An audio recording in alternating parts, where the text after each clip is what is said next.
Hello दोस्तों, मैं अंसारी रहमान आप लोगों का हमारे यूट्यूब चैनल RTV पर स्वागत करता हूं। आज मैं फिर आप लोगों के लिए लेकर आया हूं एक भूतिया कहानी जिसका नाम है मौत का आया मैसेज।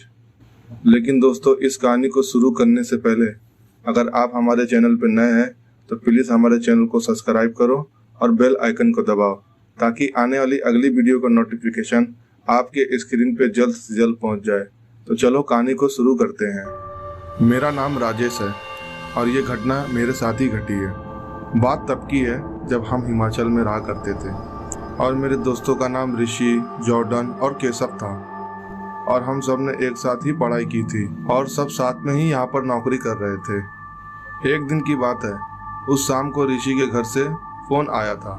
उसके घर वाले ने बोला कि तुम्हारे बड़े भाई की शादी पक्की हो गई है और 2 दिन में उसकी सगाई होने वाली है, इसलिए उस सगाई को अटेंड करने के लिए तुम सबको आना होगा।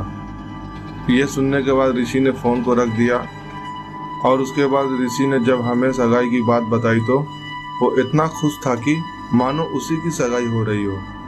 सगाई की बात सुनकर जॉर्डन ऋषि से मजाक में बोला, चल यार, अब तो भाई की शादी पक्की हो गई है, अब तो पार्टी बनती है। उसके बाद ऋषि कहता है, हाँ क्यों नहीं भाई, परसों निकलते हैं तब करेंगे पार्टी। उसके बाद जॉर्डन कहता है, ठीक है भाई, कोई बात नहीं, पार्टी हम परसों ही करेंगे। फिर 2 दिन बाद हम ऋषि के घर के लिए निकले जो कि नोएडा में था। हम सारे दोस्त एंजॉय करते हुए जा रहे थे और ऋषि ड्राइव कर रहा था। जिस रास्ते से हम जा रहे थे वो रास्ता काफ़ी सुनसान था। जाते जाते करीब हमें 1 बज गया था।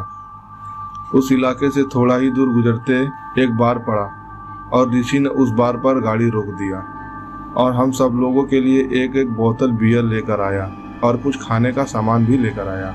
फिर ऋषि ने कहा, ये लो भाई लोगों, ये दारू पार्टी मेरे भाई की शादी की खुशी में है।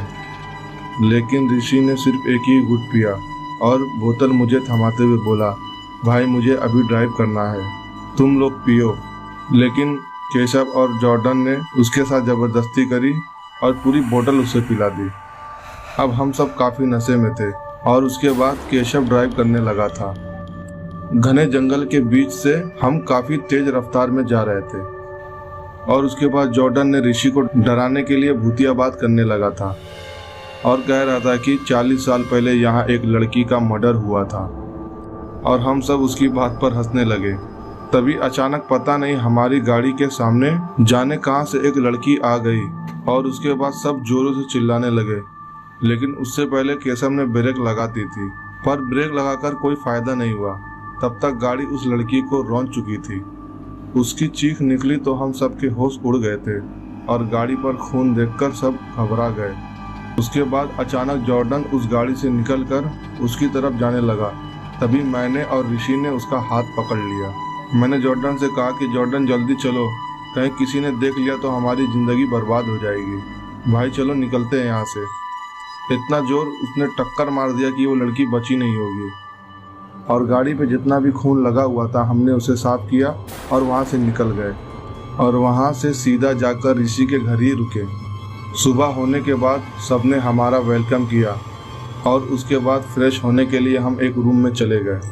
अभी भी वो सब सोचकर हमारी हवा टाइट थी। तब ऋषि बोला, देखो दोस्तों, जो भी हुआ उसे एक बुरा सपना समझकर भूल जाओ और वैसे भी हमें अंधेरे में कोई भी देखा नहीं होगा। अब अपना मूड फ्रेश करो और जल्दी से रेडी होकर चलो, फंक्शन में भी तो पहुंचना है।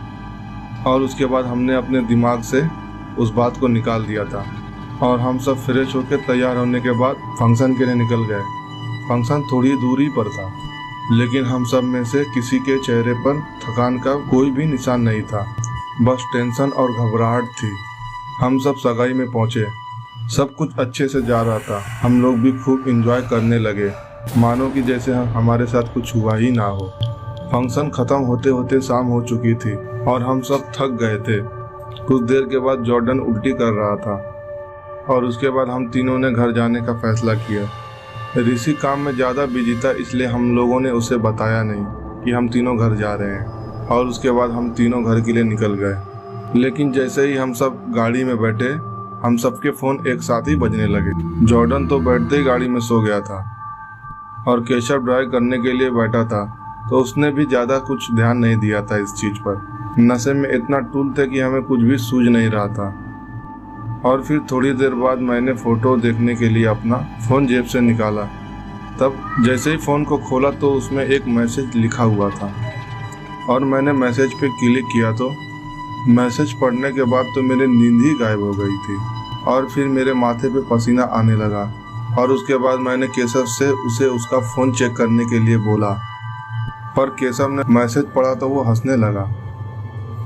उसने बोला, अब ये क्या है? उस मैसेज में लिखा हुआ था कि तुम सब मरोगे और मैं तुमसे अपनी मौत का बदला लेकर रहूंगी, किसी को भी जिंदा नहीं छोड़ूंगी। मैसेज में यही लिखा हुआ था। अगर मैसेज को डिलीट किया तो तुम भी दुनिया से डिलीट हो जाओगे। केशव ने कहा, ये उस ऋषि का ही काम होगा। केशव ने कहा, तू इस मैसेज को पढ़ने के बाद ही घबराए ना, रुक जा, मैं इसे डिलीट कर देता हूँ और तू भी कर दे। इतने में हमारा घर आ गया। मैंने जॉर्डन को उठाया क्योंकि जॉर्डन पी के टूल पड़ा हुआ था और उसके बाद मैं उसे अंदर ले जाने लगा। तभी केशव बोला, अरे राजेश, ये देख, ऋषि का ही मैसेज आ गया है, लेने के लिए बुला रहा है मुझे। तू उसे लेकर अंदर जा, मैं उसे लेकर बस अभी आता हूँ। और मैं अंदर जाकर कुछ देर तक इस मैसेज और उस रात के बारे में सोच रहा था और सोचते सोचते मैं सो गया। फिर उसके बाद सुबह जॉर्डन ने मुझे उठाया। वो बड़ा घबराया हुआ था।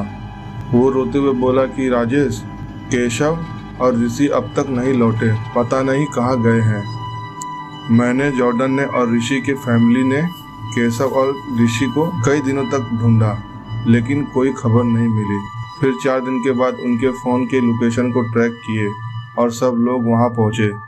लेकिन दोस्तों, ये वही जगह थी जहां से इस सब की शुरुआत हुई थी, पर वहां पर सिर्फ ऋषि की गाड़ी और उसके फ़ोन ही मिले और कुछ नहीं।